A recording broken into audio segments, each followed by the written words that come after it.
Misalnya Fir'aun itu orang pakai status yang diajarkan Allah ke kita. Fir'aun adalah wujida ba'da alam yakun. Fir'aun adalah makhluk yang sekarang ada tapi dulu-dulunya tidak ada. Padahal sebelum ada Fir'aun sudah ada bumi, ada langit, ada matahari. Sebelum ada Yesus, ada Isa, sudah ada bumi, ada matahari. Artinya apa? Zaman langit bumi ada, penyebabnya Isa apa enggak? Enggak kan? Karena dia ada setelah adanya langit dan bumi. Fir'aun juga gitu, Yesus juga gitu, semuanya begitu. Makanya Allah mengajari kita apa? Hal ata alal insani hinum minad dahri lam yakun syai'am madhkura. Katakan manusia itu siapa? Manusia adalah makhluk wujud yang dulu tidak ada. Sekarang banyak enggak orang yang sudah kaya sebelum Pak Jokowi jadi presiden, sebelum Pak SBY jadi presiden, sebelum Pak Karno jadi presiden? Banyak enggak yang sudah kaya sebelum? Banyak kan? Artinya yang mengkayakan itu presiden Pak Allah. Sekarang kamu miskin, kamu nggak bisa nyalahkan Pak Jokowi. Sebelum Pak Jokowi presiden kamu sudah miskin. Ya, artinya yang memiskinkan itu presiden apa takdir? Takdir. Makanya wa anna ila rabbikal muntaha wa annahu adhaka wa abka wa annahu amata wa ahya wa annahu khalaqaz zawjaini dzakara wal unsa. Jadi kita miskin ya karena kehendak Allah, kita kaya kan semua itu karena Allah. Tapi kita terjebak hukum modern. Nak presiden iki sejahtera, anak iki ora. Ya mungkin secara bahasa syariat mungkin ada benarnya, tapi kita ini kan dilatih ilmu hakikat. Tak ulang malam 13 Dzulhijjah masuk ilmu cek syariat tok. Oh gak pinter-pinter banget cek gobloke kan gitu. Daftar wali kok ilmune ngono iku ora iso. Ini penting saya utarakan. Jadi saya ulang lagi. Makanya di Quran tuh ilmu tertinggi diantaranya menurut orang tasawuf qulillah tsumma dzarhum fi khaudihim yalabun. Saya itu gak pernah loh takut mati meskipun saya masih muda, karena saya bayangkan mati itu ya baik-baik saja. Ketika saya hidup ya gak tahu cara ngelola nyawa saya, kenapa kok gak pergi? Kamu tahu caranya ngelola nyawa kamu, kok gak mati sekarang? Gak tahu kan? Tahu-tahu masih hidup kan? Tahu-tahu diutang semacam-macam lah.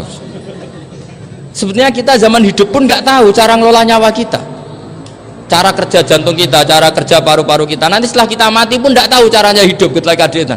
Tapi anehnya kita mosok manusia sudah dilemah iso hidup lagi. Memangnya kita sekarang bisa hidup karena kita tahu-tahu ya hidup. Ditakdir anak yang melarat, paese elek, orang lain ditakdir anak kiai Gus Mulyo. Kita kan tidak pernah bisa milih bapak itu ora iso. Ngerti-ngerti anak Karmen, anak Karlan itu sudah gak tahu.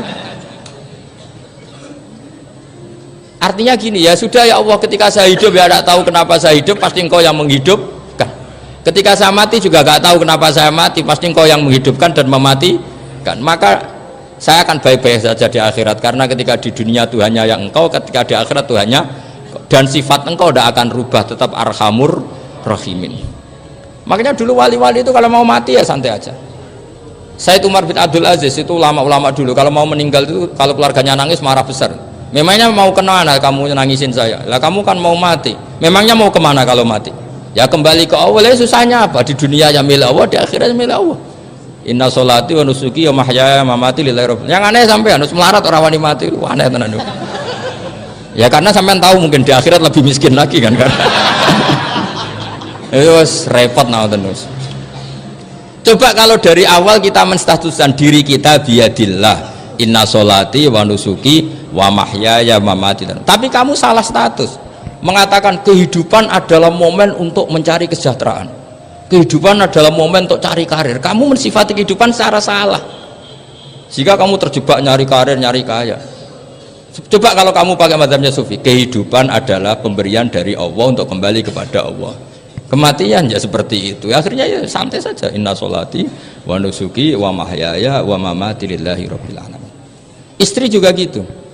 Saya itu tidak sombong. Saya itu mulai nikah sampai sekarang itu hampir gak pernah tukaran sama istri. Sama istri saya itu sering bilang gini, Gus kali-kali kalau saya ngamuk itu diwales, dilawan supaya saya punya musuh katanya. Betul ya? Ya saya bilang gini, Allah itu maha baik sama saya. Ketika harmonis, ganjaran saya ya lewat harmonis itu, sehingga saya ngasih uang menyenangkan Anda. Ketika Anda marah, ganjaran saya lewat sabar. Ya sudah, itu semuanya baik. Kalau kamu marah, saya tidak dapat pahala. Makanya kalau kamu marah tak dengerin, ini cara Allah membuat pahala tanpa bayar kata saya. Justru kalau pas rukun itu untuk dapat pahala harus nyervis, jajak nukokno kelambi mahal katanya. Boros itu pahala yang boros katanya. Tapi kalau kamu marah ini pahala paling murah, nggak usah biaya, dapat apa? Pahala, cukup sabar. Lu tuh kalau terlatih lama-lama dapat ya biasa saja. Ulama dulu seperti itu semua. Imam Syafi'i itu pernah ada orang baik sekali sama beliau, orangnya itu munafik padahal. Tapi kalau setelah keluar dari Imam Syafi'i dia memaki-maki Imam Syafi'i. Suatu saat beliau dikasih tahu orang yang tadi muji-muji jenengan tuh di luar maki-maki jenengan. Imam Syafi'i itu guyu sebenarnya bukan alhamdulillah. Muridnya kan janggal. Ini dikasih tahu gitu, alhamdulillah. Kenapa ya Imam Syafi'i dia kan di luar maki-maki jenengan? Berarti aku wong wibawa ning ngarepku rawani. Ya jadi dianggap enteng saja melihat, berarti aku wong wibawa ning ngarepku ora wani. Ya sudah, terus ketika ditanya, tapi itu kan bahaya bagi anda karena memfitnah anda gini-gini, kata beliau, zaka Allah, yang kritiknya bahaya itu hanya Allah Ta'ala, yang lainnya nggak bahaya karena ini makhluk doif, gak penting. Loh, kamu sampai tersisa dikritik orang karena kamu nganggap makhluk itu penting. Ini gobloknya sampean, goblok segoblok-goblok saya itu. Coba kalau kamu mensatukan makhluk tetap makhluk, kritiknya tidak penting, selesai kan? Selesai enggak? Ini problem anda tidak wali itu, kalau dikritik ya susah. Makanya tidak wali itu problem menurut saya. Makanya saya nggak ingin nggak jadi wali itu kan, karena hanya wali yang hidupnya itu la khaufun alaihim walahum ya salam. Orang dulu tuh semudah itu hidup, gampang sekali. Dulu ceritanya, diantara ceritanya manakibnya Sayyid Ja'far Shadiq itu, kalau ada orang memaki-maki dia itu dikirimi hadiah. Kenapa ya? Karena kebaikan kamu telah kamu berikan kepada saya, ini hadiahnya. Sampai malu yang kritik itu. Kan kalau orang rasani itu kan kebaikannya dikasihkan sama yang dirasani. Lah kamu kan ngajinya seperti itu, tapi dirasani kok susah. Harusnya kan kasih aja, ditransferi saja. Alhamdulillah. Ya karena kita salah menamain tadi. Sing rasani pembenci, pembenci itu bahaya. Sehingga kamu mereaksi secara serius. Coba kalau kamu pakai hukumnya Allah dan Rasul, pembenci itu pemberi kebaikan, istri marah adalah pemberi kebaikan. Ada yang berani mulai meraktekan?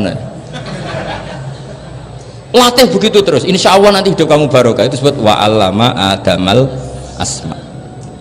Dan itu yang diajarkan Rasulullah. Rasulullah itu kalau ngajarkan hidup itu gampang sekali.